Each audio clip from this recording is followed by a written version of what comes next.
سیلاب کے لیے جو صورت بنتی ہے اس پانی کے نکاس کا رستہ پہلے سے کیوں نہیں بنا لیتے؟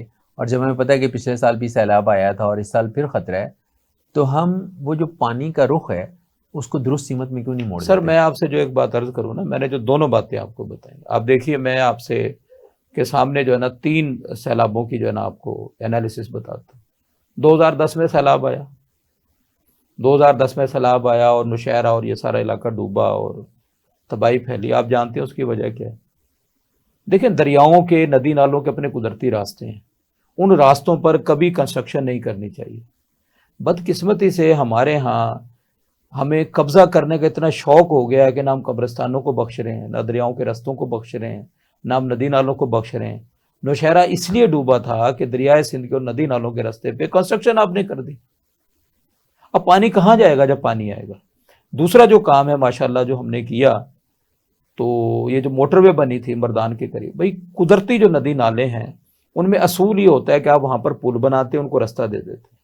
آپ کبھی اگر میاں والی کی طرف جائیں نا، انگریز کے زمانے کی روڈ بنی ہوئی، آپ جا کے دیکھیں عام حالات میں جو نالے ہیں وہ بالکل خالی پڑے ہوتے ہیں۔ مجھے کئی دفعہ نمل یونیورسٹی جانے کا اتفاق ہوا ہے، لیکن انہیں بڑے بڑے اونچے پل بنائے ہوئے ہیں، 50-60 فٹ کی وہ اونچائی ہے ان کی زمین سے، اور نتیجہ یہ ہے کہ جب کبھی بھی تیز پانی آئے گا کوئی مسئلہ نہیں ہوگا وہاں پہ۔ آپ نے وہاں سے کبھی خبر نہیں سنی ہوگی کہ یار یہ اب وہ مردان کا جو تھا موٹر وے جو تھا، وہ انہوں نے ماشاءاللہ وہ پل رستے بند کر دیے تھے پانی کے، اس پہ پل نہیں بنائے تھے، بعد میں سے توڑنا پڑا۔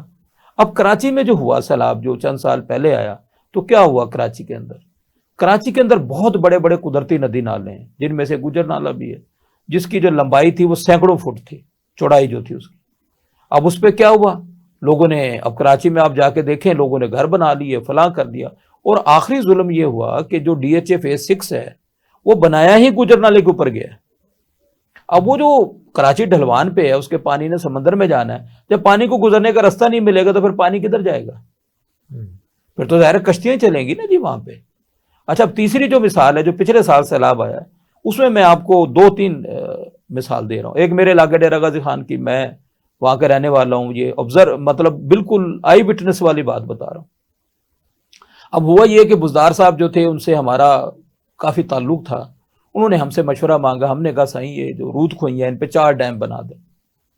بزدار صاحب 1 ڈیم بنا سکے جس سے توسا بچ گیا، باقی 3 نہیں بنا سکے۔ اب ہوا کیا ہے، وہ جو رود کھوئیاں ہیں ان کی 25-30-35 فٹ گہرائی ہے، کوئی 1.5 کلومیٹر کی چوڑائی ہے ان کی۔ ان رود کھوئیوں پر لوگوں نے کرشنگ مشینیں لگا کے رود کھوئیاں بند کر دی۔ اب کو سلیمان ہے، اس پہ عام لوگوں نے، سرداروں نے درخت کاٹ لیے۔ اور وہ جو پانی وہاں پہ آتا ہے اس پانی کی سپیڈ ہوتی ہے کوئی 60-70 کلومیٹر فی گھنٹہ۔ اب وہ دیکھیے جو رستہ تھا وہ ختم۔ اچھا، اس کے بعد کیا ہوا؟ انڈس ہائی وے بنی۔ اب انڈس ہائی وے پہ ہونا یہ چاہیے تھا کہ جو ہائی وے کے نیچے نالے جہاں سے گزر رہے ہیں وہاں پر آپ پل بناتے، وہ پوری 7-8 فٹ اونچی سڑک ہے، وہ سڑک بنا دی۔ اب دریا کو پانی کو گزرنے کا راستہ نہیں ملا۔ پانی جب 1.5 لاکھ کیوسک وہ آئے گا پانی اور اس کو گزرنے کا راستہ نہیں ملے گا تو کیا ہوگا؟ پھر مشرف صاحب کے زمانے میں ایک آؤٹ ڈرین بنائی گئی تھی، وہ ہمارے مطلب سرداروں نے روک لیجیے، ہماری زمین کا پانی خراب ہو جائے گا، فلاں ہوگا۔ اب دیکھیں بارشیں ہوئیں، پانی کو گزرنے کا آپ نے راستہ نہیں دیا تو پھر نتیجہ کیا ہوگا؟ پانی تو اپنا راستہ بنائے گا نا جی۔